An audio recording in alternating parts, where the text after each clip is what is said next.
All right. Thank you so much for downloading today's episode. I'd like to go ahead and talk with you today about determining value on a foreclosure property. My name's Karl. I am a foreclosure agent here in Tucson, Arizona. I own my own company. Company name is Karl Buys Houses. You can find me at karlbuyshouses.com with a K. Today what we're going to talk about is the real estate market here in Tucson, and then more specifically how it relates to determining the value of a property here that we have foreclosed. Now, to get started, I'd like to go ahead and just give you just some overview about the current market status. There is a lot of hubbub from local Tucson real estate agents. God bless their hearts. They're trying to do their best job they can about how this market is not changing, how this market is going to be fine, how everything is A-OK. I have a little bit of a different opinion. I've been doing this 24 years. I've been an REO agent, which is a foreclosure agent, for 16 of those 24 years. I've sold hundreds of homes here in Tucson. I'm not trying to brag, but I do happen to have a skill in this area. Now, I would like to share with you some of the current market statistics so that you're aware of what we're talking about before we determine the value of the property in question. So let's just take a quick look at the new listings. Now, what I've done is I've given the computer, this is InfoSparks, it's a part of the Tucson Multiple Listing Services, allows us to go ahead and track in a graphic way the Tucson real estate market. Now, you can change the output in a number of ways, in a number of fashions, and you can give yourself a bunch of different numbers. It'll kind of tell you over the years, year over year, how things are going. So if you look at the listings, for example, and just, just the listings, you can see that there are 1,671 listings in April right now, which is 27% fewer listings than there were this time last year. Now, there are fewer listings, obviously, because of COVID-19. So when you look at the MLS itself, how many homes are on the market? Well, currently, there are 3,176 active properties on the multiple listing service. That's 24%, roughly 23.9%, but 24% roughly fewer homes than there were this time last year. Pending sales. Now, this is the key. How many homes are actually, or properties in this case, are actually getting contracts? Now, this is a key indicator because you can see from 2018 in April, there was 1,987 properties that received contracts. And then in 2019, the next year, there were 4.4% more homes on the market that received contracts than there were the previous year. Now, you fast forward just 1 year, 12 months, and you can see that the amount of pending sales has gone down 20%. 20%. Now, I am not making these statistics up. This is straight from the Tucson Multiple Listing Service. So what you're seeing here are fewer listings, fewer homes actively on the market, and of course, fewer contracts being given. And as a natural result, this is going to result in fewer sales. Now, year over year, you can see that it was already beginning to decline in April. A lot of people tend to think that we were on an upward trend. The truth is, the Tucson real estate market has been starting to run out of steam for a little while now, and people just haven't really noticed it. You know, the coronavirus gives people an opportunity to see things for what they really are. And as you can clearly see, the number of active sales have gone down 24%. Now, relatively speaking, what does this mean? Okay, well, look, you can see that right now it doesn't take a lot of time to get a home sold. That's 10 days on the market, and that's fewer. That's 50% faster than it was this time last year. So what's going on? Well, the homes that come on the market that are priced right sell. You get a contract very quickly, and on average you get about 99% of the asking price because there's just not a lot of inventory to choose from. Now, for you price per square foot folks, I know that you like to know this sort of information. Currently, you can see that the price per square foot, if you were to do things that way, is about $143 a square foot. Now, sales volume itself Well, let's take a look. It's down 15%. If the dollar volume of sales is down 15%, well, what do you suppose that's going to do to the sales price? In this particular circumstance, you see that the sales price median has gone up. You know, and the median's kind of a good number for realtors to use because you take out the highest and then the lowest, and that gives you the median. And as you can see here, apples to apples, all things considered, prices have increased 14%. But when you go ahead and look at the average, you can see that it's not quite as stark. It's only about 11%. So where does this difference come from? Well, for our purposes today, what we're going to do is we're going to look at the particular price ranges, right? In this particular circumstance, the home we are dealing with is 3900 North Smoky Topaz Lane. This property was on the market at one point for $729,000. They sold it for $700,000 way back in the day. And now what we're trying to figure out is, what are single-family residences over $289,000? What is that like? Especially if we're talking 4 bedrooms or more, right? We want to get an idea of how many of these homes are currently on the market.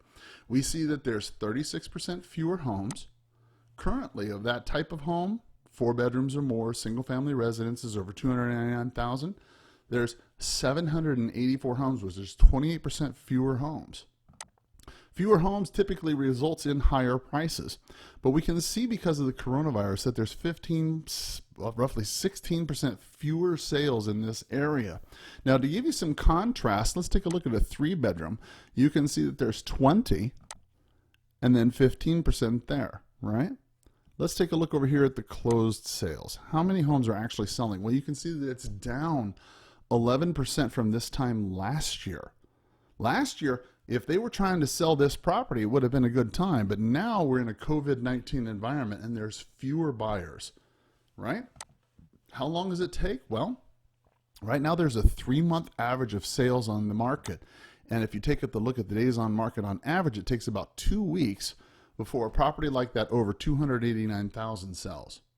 So that being said, now you've kind of been updated on the market. Let's take a look at 3900 North Smoky Topaz Lane. What we need to do today in today's video is go ahead and determine the asking price. What we're going to do is we're going to do determining the value for the broker price opinion. So let's go ahead and get started on that right now. Now, as we look at the Tucson Multiple Listing Service, we see that the home is in Agua Caliente Ranch. Sales history shows that it was bought in 2004 for $700,000. It was sold in 2019 for $729,000 on a trustee's deed. Yeah, that's where the foreclosure came from. So they owe about $729,000, not including all the foreclosure costs that they put into it. So the bank's going to try and do everything they can to maximize the amount of money that they get from the property. So let's just take a quick look at the history of this property just so we can get kind of an idea of before and after, what it looks like during a foreclosure. Now you can see back in the day, in its heyday, the home was immaculate, right? Beautiful. The flooring since then has changed. There's the aerial view, and there's the kitchen. You can see now that the kitchen has changed from then, right? Let's take a look at the history itself, right? So what we see here from the history of this particular property from the Multiple Listing Service is that it went new on the Multiple Listing Service at $845,000 back in August 9th of 2017.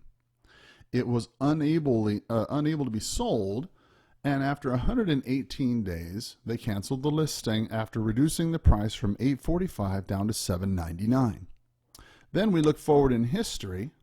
We see that 5 months, well, let's see. Yeah, 5 months later, roughly, almost 6 months later, back in May of 2018, so roughly, a year ago, well, 2 years ago, right? They put it on the market at $689,000, which is $110,000 cheaper than it was before. After time, they received a contract at $499,000. They had done massive price reductions, over $200,000, right? You can see that they received a contract at $499, and then the property fell apart, the deal fell apart, right? And then it active contingent again at $449 in September of this year, or this past December 18th. It canceled, and then canceled the listing, right? So you can see that the property was canceled at $449,000 on March 6th of 2019. That's where that property ended as far as that goes. So let's take a look at the listing itself, and let's see what we can determine as far as its current value. Now, as I mentioned before, the multiple listing service goes back in time and keeps track of all the homes for sale in the area on the multiple listing service. I have access to this because I'm a real estate agent and a broker. Real estate agents that are members of the local boards have access to the MLS, and so do appraisers. Now, why this is important is because, excuse me, what you'll see is that in the future here, in the not so distant future, the company will go ahead, the bank that is, will go ahead and order to have a BPO done, a secondary BPO done by another agent, so that they can go ahead and back up the BPO that I've given to make sure I'm not lowballing them or something like that. Additionally, they will send out an appraiser, and this appraiser will go ahead and do the very same thing we're doing today, so we can see how much this home is worth. So let's take a look. Now, as you can see, what I've done is I've looked in the 1 mile area of that home. Now, why this is important is because your appraiser is going to look in a 1 mile area, and they're going to look at all the sold properties within the last 6 months. Now, as you can see, the home in question is right about here, right in the center, right? And so there's nothing in the immediate center that has sold that is similar to this in the last 6 months. So what I'm going to do is I'm going to go ahead and I'm going to go back just a little bit. Let's say 6 months, let's say a year, right? So 05/04/2019, right? Okay, now we can see we have a lot more properties to deal with. 31. Okay, now let's edit this search. Oops. Let's see. Let's edit this search a little bit. And what we'll do is we'll add dwelling type, and we'll limit it to single family residences, which should be pretty much all of them. Yeah, okay, so just eliminated 2. Now we're going to add square footage. Let's see, main house square footage, right there. Now this property, the subject in question, has 3,673 square feet. So what I'm going to do is just go ahead and say about 10% less. So I'm going to say, even probably 15. We'll just say 3,000 square feet because that's a pretty big house. Let's see how many. Okay, so there's 16 houses over 3,000 square feet. Now let's limit the top end to say 3,500. 6 of them. How many do we have? 36. So we're bigger than 3,500. I got to change that. So let's change that to 3,200 to 4,000. Okay, there we go. So now we have 7 properties that are roughly the same size. And this is where we're going to kind of figure out where things are, right? Now, as you can see, you've got a couple properties here that are 949,000, 500, 600, 800, 900, right? And the property we had before was on the market, at these prices here, $799, $835, and then $449 before it actually foreclosed. So what we've got to do is figure out if the home goes on the market, at what price would a buyer be willing to pay for it in cash or a well-qualified loan where they didn't need a jumbo loan or anything like that. What price would be fitting for this home out of something like this? Well, let's go ahead and edit this search a little bit more, right? Now let's try and do something I know is a little bit different. Now I know some people like to go out of the area. Like this is a 1 mile area. They might say, well, let me try and find something over here or something like that. The problem is that this particular the attraction for this particular area is the fact that it's right there next to Agua Caliente Park. And Agua Caliente Park is a huge draw for people here in Arizona, well, at least Tucson anyway. So let's change the parameters a little bit. Let's get rid of the square footage and see what that does just for the sake of argument. Okay, so we're not seeing a whole lot. It looks like these particular properties in here almost never sell. Well, let's just, for the sake of argument, let's do this. Let's just look in this area only, right around our property, right? And then let's eliminate this 1 mile issue because we want to try and drill down just as narrowly as we can. And let's go back even further in time and see has anybody else done anything. What's the history been like in this area? So what we can see is we look back in history, right? Let me just zoom out here.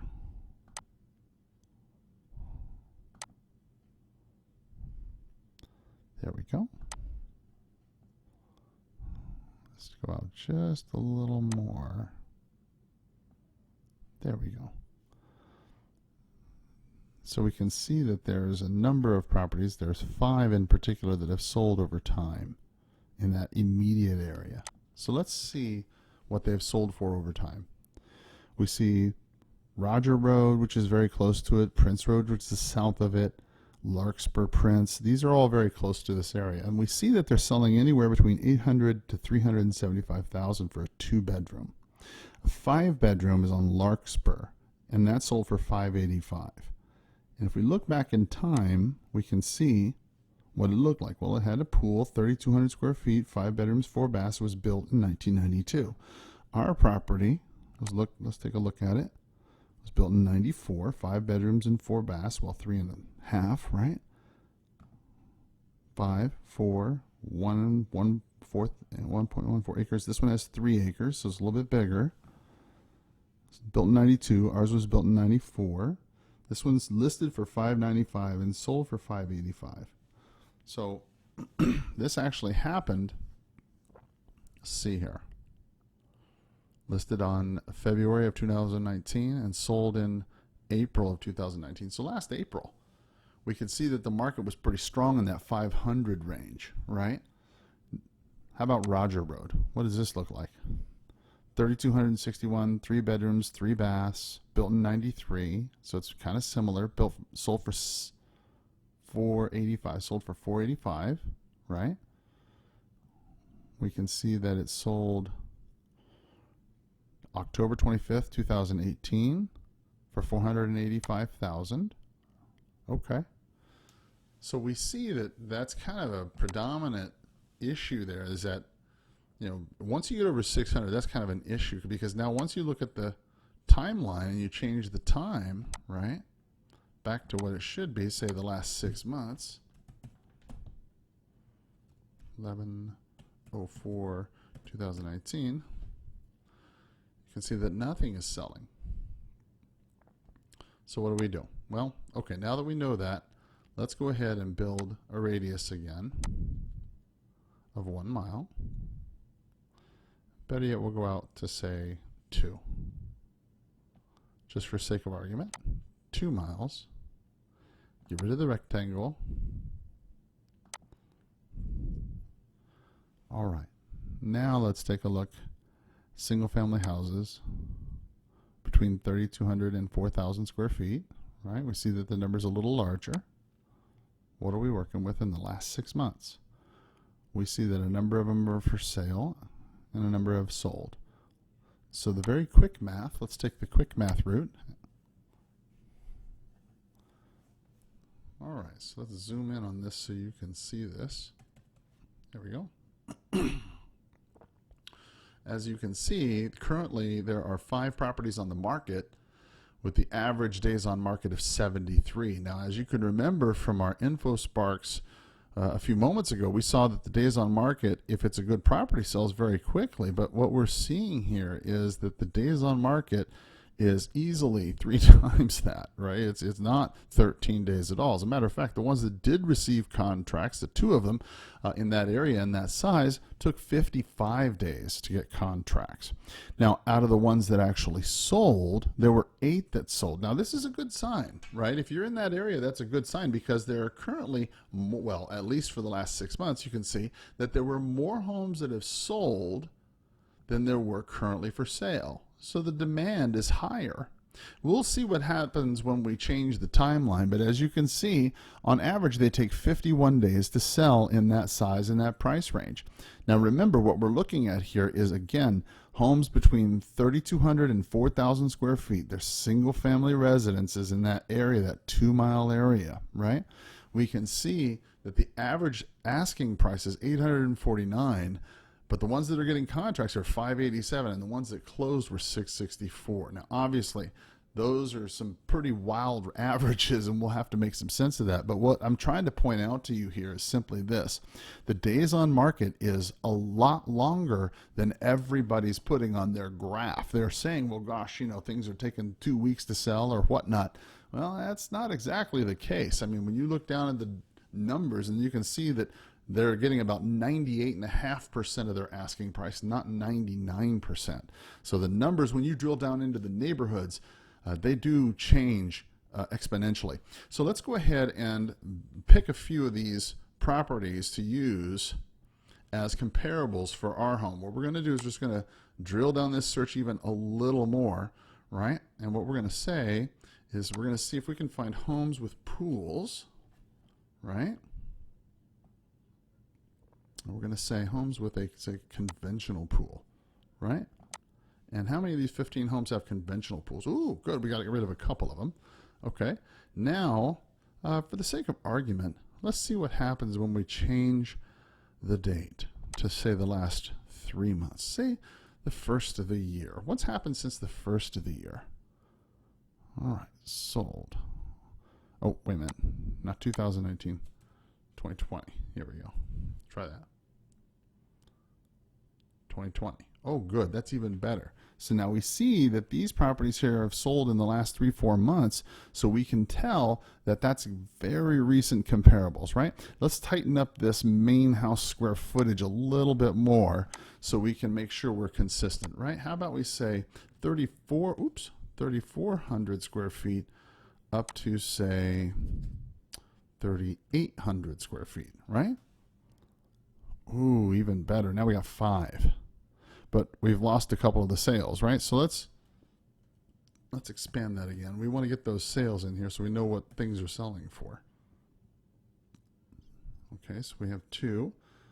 All right, let's get that back down again, 3,300. All right, much better. Okay, so what we're looking at right here, right? We're looking at homes within a 2-mile area of our subject property that have sold since the first of the year, right? That are single family residences, not condos or any of that stuff, that are over 3,300 square feet to 4,000 square feet, because remember, our subject property is 3,600 square feet, 3,673 to be precise. So that'll give us enough buffer room on either side. With a pool, we have 11 properties to choose from. Now, let's go ahead and take a look and see what we have.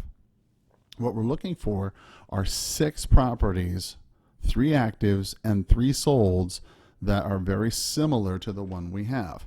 So as we can see, what we're going to try and start off with is the most obvious delimiter. I probably said that wrong. The one that separates everybody, right? The delimiter, whatever it is. Here it is, 5 bedrooms. That's the big key. So let's see what happens when we change this to, say, over 4 bedrooms, because that's the hard part. Finding bedrooms that are 5, let's make it a little bit harder. There we go. So, whoops, bedrooms. Ooh, sorry about that. Made it super big. There we go. Bedrooms.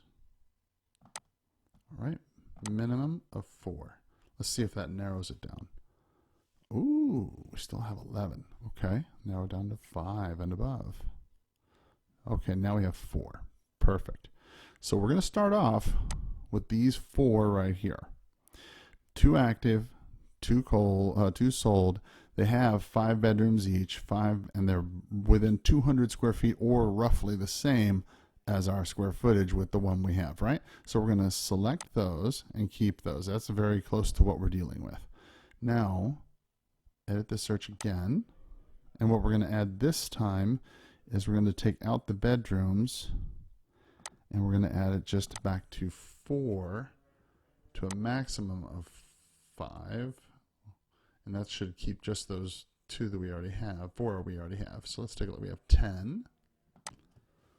And now, it's already kept the ones we had selected. Now we just got to figure out what's the closest to it, right? That are the 4 bedrooms. Well, I know it's not the $949,000 one, right? Longhorn Drive is $3,600. So let me just tell you what we're going to do. We're going to select this one. We're going to select that one. Aceta Negro. No. Take a look at that one because it sold for $570. The reason why I picked this one is because I know that if I was an agent trying to find a house to buy, that'd be the first thing I would ask. Calle Vaqueros, I know that area, and that's pretty similar, so we'll check that too. And okay, so now what we have is 8, right? Now what we've got to do is take the 8 that we have and then narrow it down to 3 active, 3 sold. So we got to get rid of a couple things, right? So let's sort these out a little bit. Let's see. Let's go ahead and sort. All right, so highest to lowest price, right? And let's change that. Let's change it to status. There we go. Make it a little easier for us. Okay, so what we're going to look at is, see, now this is a 6 bedroom, so that's a little too much. I'm going to take that out. It's a 5 bedroom, we'll keep that. 4 bedroom, we'll keep that. Okay, so I think we're good for the actives. We have 3. We have this one, and that one. And now for the close, we got to figure out which one is the most similar. 3,600, 38, 33, 33.